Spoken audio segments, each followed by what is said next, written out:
नमस्कार, मैं हूं आपके साथ सुनील कुमार शर्मा और आप देख रहे हैं न्यूज जन आवाज। पूर्ण आरती के साथ 9 दिवसीय राम कथा महोत्सव हुआ संपन्न।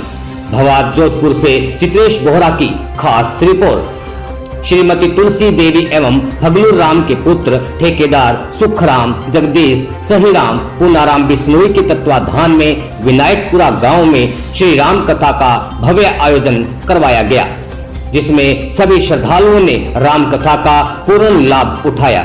श्री राम कथा के बारे में जानकारी देते हुए ठेकेदार सुखराम व जगदीश ने बताया कि विनायकपुरा भवाद में चल रही राम कथा के 9वें दिन यानी कि विराम दिवस में संत श्री मुरलीधर जी महाराज ने कथा को प्रसंग में लेते हुए भरत चरित्र पर वाचन करते हुए महाराज श्री ने कहा कि रामायण की प्रत्येक चौपाई, रामायण जी का प्रत्येक प्रसंग जीवन में धारण करने योग्य व अनुकरणीय है। वर्तमान में जब भाई भाई का दुश्मन बना बैठा है, ऐसी स्थिति में राम व भरत के चरित्र से सीख लेने की महती आवश्यकता है।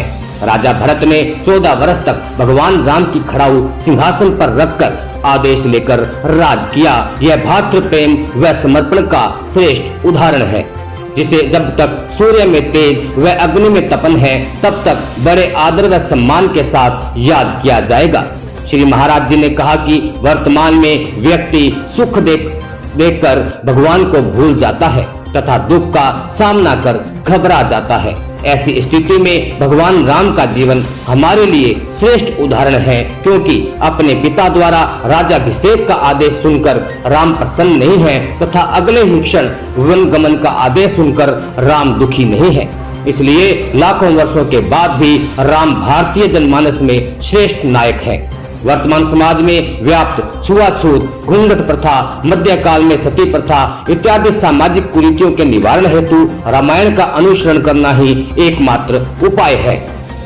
उसके पश्चात श्री महाराज जी ने जटायु प्रसंग, शबरी प्रसंग और सुंदर कांड के प्रसंग को संक्षिप्त में लेते हुए बताया कि रावण का वध करने के बाद निरीक्षण को राजा देकर सभी वानर सेना को विदा किया कर पुष्पक विमान में सवार होकर प्रभु श्री राम अवध पहुंचे और हनुमान जी को भरत जी को बुलाने हेतु भेजा। हनुमान जी महाराज भरत जी की सूचना देकर पुनः रामादल में लौटे। इस अवसर और भगवान शंकर ने प्रभु श्री राम की स्तुति की एवं सभी की उपस्थिति में प्रभु श्री राम का राज्याभिषेक हुआ।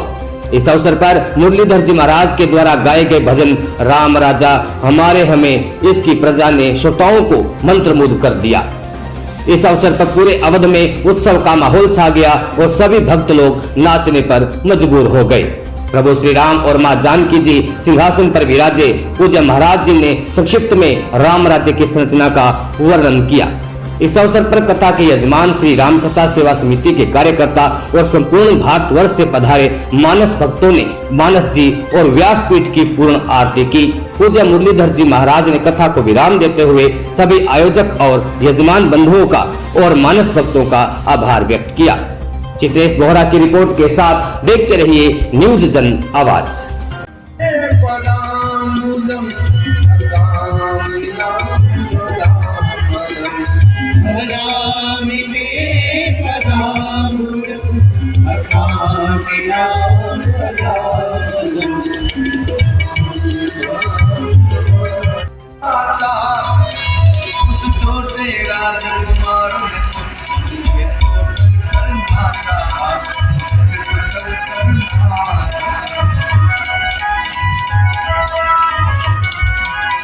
श्री राम की अटूट कृपा है और हमारे गुरु जम्बेश्वर भगवान की भी कृपा है, जो इनकी कृपा से ये ऐसा कोई पल आया है।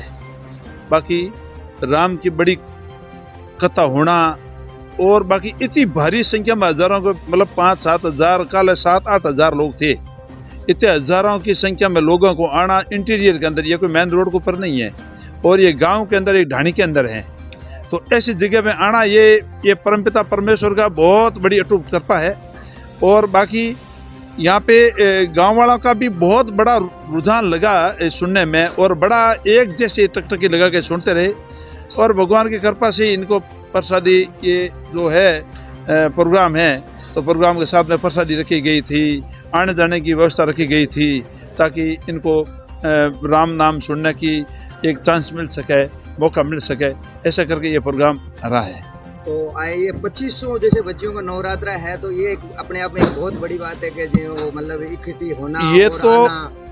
ये तो पहले मेरे को भरोसा नहीं था। इन्होंने कहा था कि ये 2500 बच्चे आएगी, मेरे को ये बैग दिए थे, गिफ्ट दिया था उनको। मैं इतने से क्या करोगे, तो 2500 बच्चे आएंगे। मैं 25 बच्चे कहाँ से आएगी, बच्चा तो 2 5 10 20 25 2500 200 आ जाओ, चलो ले इधर उधर। बड़े इन्होंने कल 2500 बच्चों को बुलाई है। 2000 को बुलाया था, इससे भी ज़्यादा थी, 2000 से 2400-2500 बच्चियाँ थी, तो 2500 बच्चों को बुलाया। तो ये कोई परमात्मा का ही था, तो उन्होंने नाम कर ये इतना बड़ा भव्य प्रोग्राम हुआ है, ये परमात्मा की ही कृपा है एक। तो इसमें योगदान सभी का योगदान रहा है, उनके बारे में क्या कहना चाहोगे? देखो, जो गांव वाले लोग हैं इन्होंने बहुत अच्छा रुचि लेकर के, जैसे मान लो प्रसाद कराने में इन्होंने हेल्प की है। हमेशा प्रसाद खाना खिलाने के लिए हमने कोई वेटर नहीं लगे हैं। इन्होंने कहा, मैंने वेटर किए थे तो इन्होंने कहा नहीं, वेटर से नहीं है, हम सेवा खुद करेंगे। तो गांव वाले ही सेवा कर रहे हैं और सबको एक एक आदमी को बैठा बैठा के प्रसाद दे रहे हैं। मैं कल इधर से फ्री होकर के उधर गया, देखा था, तो मेरे को भी बड़ा अच्छा लगा कि सबको लैंड सर बैठा करके भोजन करा रहे हैं। 5000 आदमी, 5-7 हज़ार आदमी एक साथ में बैठ रहे हैं भोजन करके। ये भोजन का क्रम, ये भोजन तैयार करके रख देते हैं और अभी जैसे ही कथा का समापन होता है तो ये सारे पहले प्लेटर लगा कर रख देते हैं और वहाँ के बैठ जाते हैं और सादे श्रद्धालु भोजन लेते हैं। और ये तो इस कथा में किन किन का योगदान है, क्या सहयोग रहा है, और आपका शुभ नाम? मेरा नाम सुखराम बिश्नोई है और हम योगदान तो देखना है, उसका भी योगदान है। गाड़ी वाला चाहे किरासी लेकर आया, उसी को मैं तो योगदान मानता हूँ। चाहे इसने पंडाल लगाया, इसका भी योगदान है, इसने बहुत अच्छा पंडाल लगाया है। टेंट वाले का भी योगदान है, उसने अच्छा टेंट लगाया है। बाकी सब परमात्मा का योगदान है, परमात्मा की कृपा से सब काम होता है।